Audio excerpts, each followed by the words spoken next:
dating Speaker Martin Romualdez at saka si Senador Chis Escudero ay sasampahan ng plunder sa ombudsman. Yan po ang mga balita natin ngayon. At saka yung ombudsman naman ay sinubwina ng Justice Committee yan sa Kamara tungkol dyan sa impeachment ni VP Sara Duterte. Mukhang padadaluhin nila ang ombudsman sa impeachment hearing. Grabe mga balita ngayon. At saka isa pa yung mga balita-balita dyan na talagang umuugong-ugong. Yung sinasabi nilang stage 4 daw. Pero ewan lang po natin kung totoo yan. Kung totoo man yan, ako po, namimiligro na po. Namimiligro na po kung totoo man yan mga bali-balita na yan, yung kumakalat sa social media na may stage 4 daw na sakit dyan. Kaya yung iba siguro dyan nagmamadali na, humahabol, impeachment pa rin ang inaatupak dahil nagmamadali na sila. Nagmamadali, baka humahabol ang mga yan, di ba? Humahabol. Pag totoo yan, nako po, talagang tadhana na po talaga siguro ang gumagawa niyan. Pag mangyari man, kung totoo man yan mga balibalita na yan sa social media na kumakalat ngayon. Grabe.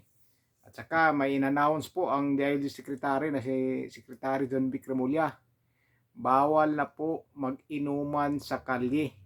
Bawal na po nakahubad na palakad-lakad sa kalye. Bawal na daw magbibidyoke na lalampas ng alas 10 ng gabi. Bawal na po daw yan, ay huhulihin na po kapag umaabot sila ng ganyan. At saka yung mga bata na minor edad, bawal na rin. Dapat alas 10, bago mag alas 10 nasa bahay na. Yan po yung mga balita ngayon. Pero dito ako na sa yung pinapailan nila ng subpoena ang ombudsman para dyan sa impeachment ni VP Sara Duterte. Mukhang padadaluhin nila. Oh. Nagmamadali na po sila, mga kaibigan, nagmamadali na po sila. Dahil malapit na. Kapag tadhana talaga ang magdesisyon, hindi nila mapipigilan yan. Hindi nila mapipigilan yan. Grabe po talaga yung mga pangyayari ngayon na pagsubok sa Pilipinas, di ba? Dito sa oil crisis, di ba? Tadhana rin ang nagaano nito. Tadhana. Yung sa flood control na nabunyag, tadhana din ang naglalabas nun. Talagang inano niya na kung gaano katibay ang pamumuno, di ba? Sa panahon natin ngayon, kung kaya-kaya ba nilang harapin ang mga ganyang problema. Matindi po. Pero yung mga ayaw dyan kay VP Sara Duterte, tingnan nyo ang mga salita nila. Walang tigil, puro impeachment ang inuuna. Samantala, yung taong bayan, hindi na alam kung ano ang gagawin, kung ano o paano pagkasiyahin yung mga budgets araw-araw dahil sa nagtataasang presyo ng bilihin. Diba? Pero yung iba dyan, pansariling interest lang ang iniisip. Nasa impeachment pa rin nakatutok, hindi na nahiya sa taong bayan, di ba? At tingin mo, pag gaganyan yung tao, wala nang kahihiyan yan. Kitang-kita na kung ano ang problema sa Pilipinas. Pero ano ang inuuna nila? Impeachment. Impeachment, imbis na gumagawa sila ng paraan dyan kung paano maibsan ng taong bayan yung mga bilihin na nagtataasan, kung paano mapipigilan, kung paano nila i-adjust na hindi masyado masaktan ang taong bayan o hindi masyado maapektuhan. Pero ang inuuna, iba. Dahil sinasabi nga nila, pamumulitika ang inuuna. Yung mga sinasabi ni Senador Robin Padilla, yung iba dyan, pamumulitika ang inuuna. Diba? Totoo po yung sinasabi ni Senador Robin. Pamumulitika po ang inuuna ng iba. Dahil yan, natatakot na yan sila na baka pag naupo si VP Sara Duterte ay katapusan na nilang lahat.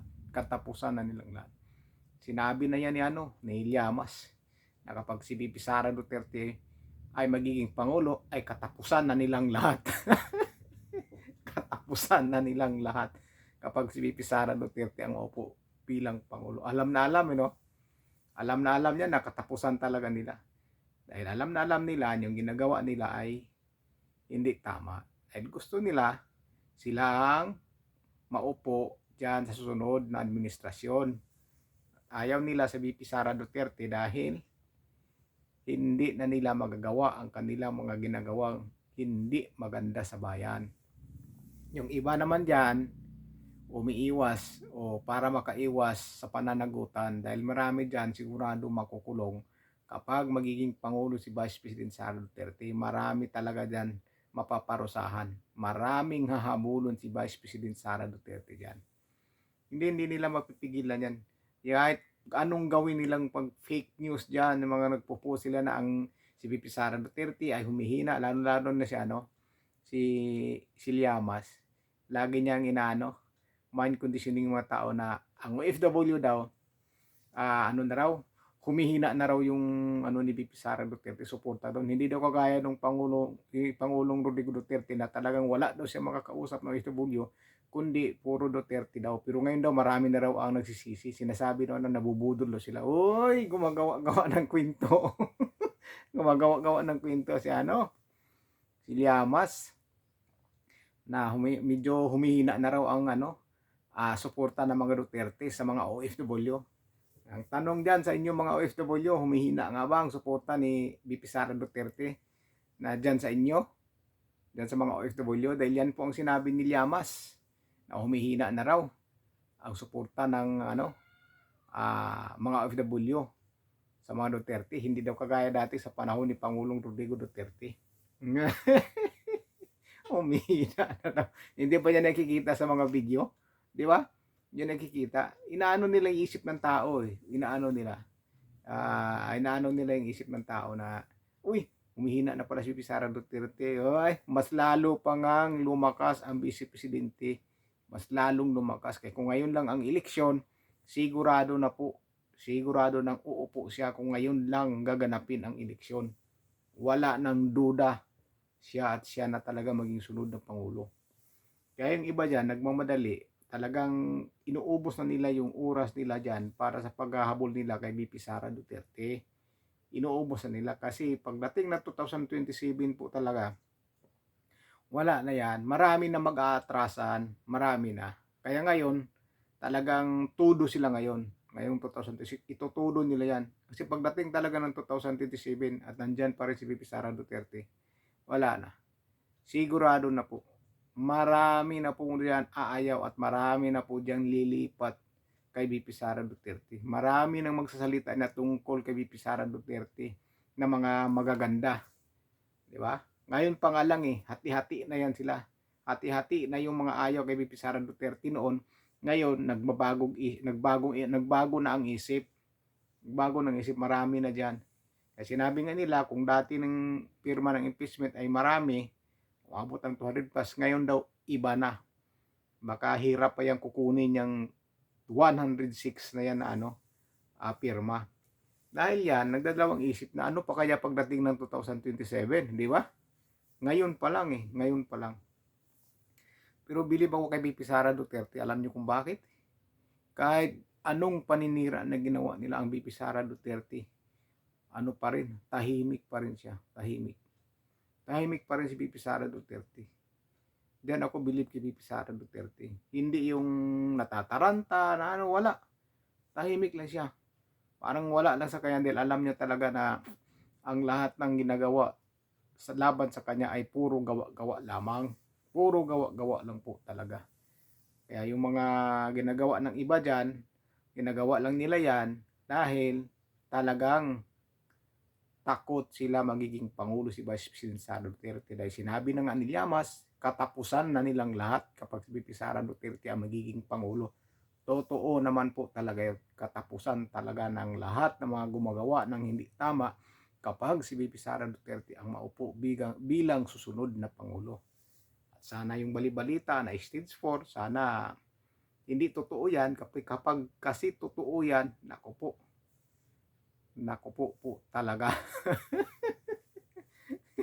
So yun sinasabi ng DILG secretary natin, bawal na pong uminom sa kalye, bawal na kahubad, bawal na yung magkakantahan na lalampas ang alas 10 ng gabi, saka yung mga bata na minor de edad, bawal na po na lalampas alas 10 na palakad-lakad pa sa kalye, bawal na po yan.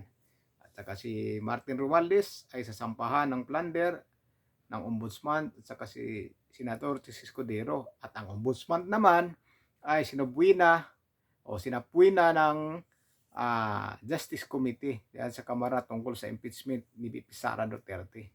So yun lang po mga kababayan.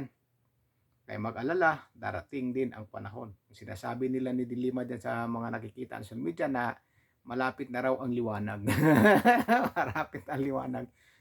Liwanag ng taong bayan po ay hindi liwanag sa inyo.